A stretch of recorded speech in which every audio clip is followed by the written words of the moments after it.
Samuel was afraid to tell Eli the vision. 1 Samuel 3:15. God rarely speaks to us in dramatic ways.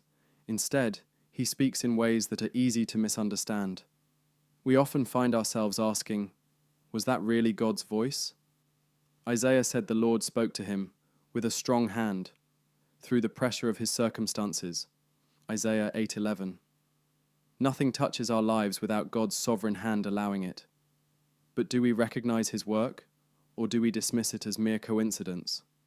Develop the habit of saying, "Speak, Lord," and life will become a divine journey. 1 Samuel 3:9. Every time you feel pressure from circumstances, say, "Speak, Lord," and make time to listen.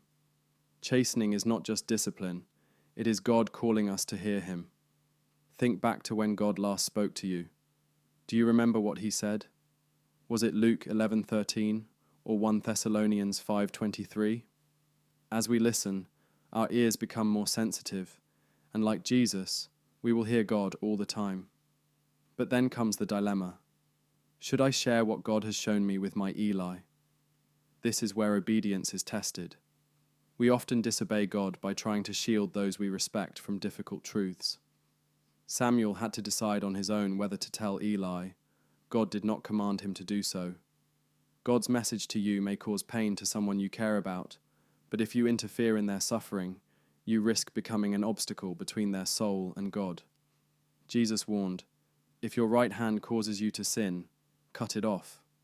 If your right eye causes you to sin, pluck it out." Matthew 5:29-30. Never ask for human advice about something God has made you decide before him. Seeking counsel on matters of obedience often leads us away from God's will.